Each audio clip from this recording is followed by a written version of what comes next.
My passion for farming began when I was a little boy. My mother used to have to sew patches on my jeans because I crawled around with toy tractors and wore them out on the ground. So I guess God made me to be a farmer, is all I can say about that, because I've always been interested a lot in machinery and a whole lot in growing crops. So that's where my passion for farming began when I was a little bitty boy. A mission for and a statement about my life would probably be, I'd like to think that I've lived my life in such a way when I'm gone that I left this world a better place than I found it. My mornings begin right now at this time of year. I start at Brahms getting a bacon, egg, and cheese biscuit and a Coke. And when you leave the Altus and start out here, sometimes things change real fast. They don't always go as planned. It just depends on the seasons, the time of year, what we're doing. Planting season is my favorite time. Harvest and planting is my favorite time because it's always real cool to start a new crop, and it's always real cool to be able to harvest the crop that you started.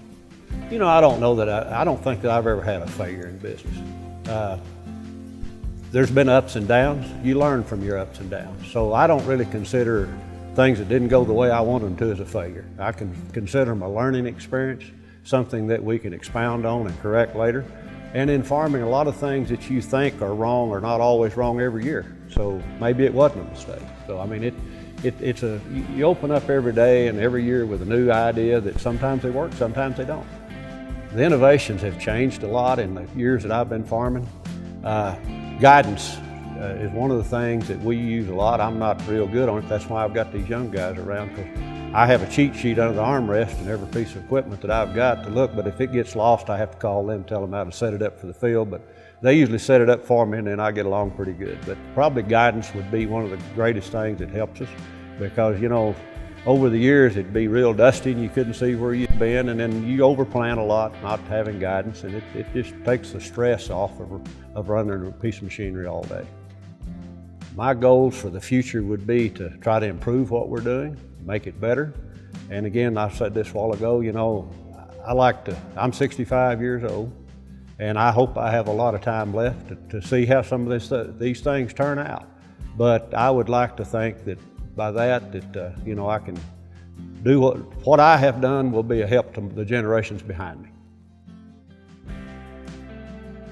The biggest accomplishment in my life is probably depending on God and my family, and in that order, because agriculture is a business that it's all dependent on God. Weather, everything you do is dependent on what God deals you. And those are the most important things in my life, and my family next. And my family doesn't just include my wife and kids. I mean, it's people that are close to me, and I've got a lot of those folks. I feel like as a farmer and in our community that we need to be very involved in the community. It's very important to become involved in the community because you have generations coming behind you. And as my life has gone by, the amount of farmers has diminished. I mean, for instance, Brandon and I probably farm land that probably 20 farmers farm. And so you have a lot of young farmers coming up, and you want to be an inspiration to them because times are not always going to be good. And you have to, you know, encourage them. I'm involved with the Jackson County Junior Livestock Show as a general superintendent. Enjoy that. Enjoy seeing the kids. And that's what inspires me and brings joy to me, to see these young kids growing up. I mean, we've seen them, little bitty tykes, growing up into grown people that are doing the same thing we're doing now. So that's interesting. To be involved with the FSA, I served 11 years on Jackson County FSA board, and I'm currently serving as a state executive board. So I've enjoyed that. That's a lot of fun to be on those boards and meet people from different parts of the state. So it's pretty important to be involved in the community and be involved with what you're doing. Have a say in what you're doing. I mean, know people that can make a difference and be able to contact them when you see something that might help our industry. I try to help someone succeed in the industry of agriculture. I think you need to be a positive encourager. I have some young people tell me sometimes, well, when's this going to get better?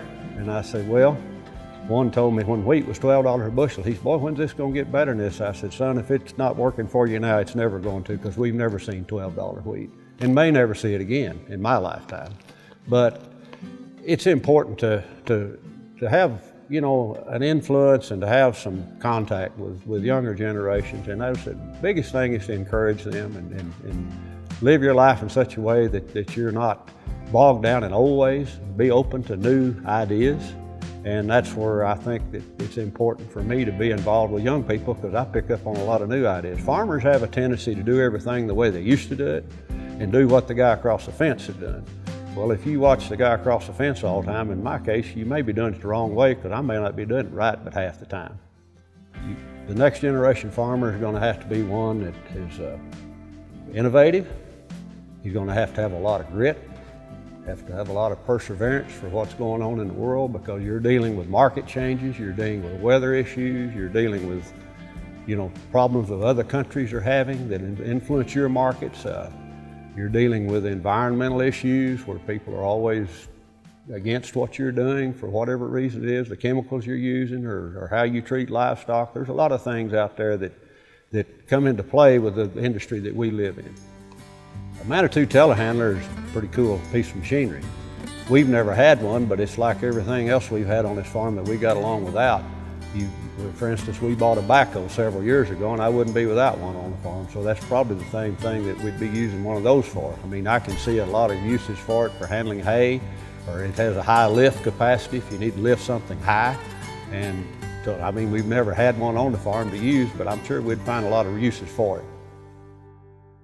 I hate to think about deserving anything, because I don't believe anybody deserves anything. They're just blessed with an opportunity I feel very blessed to be chosen as one of the ones to maybe have an opportunity to receive this. As far as deserving it, I don't know that I deserve anything. But I just want to thank you all for your time and being here to visit with us, and enjoy meeting all of you.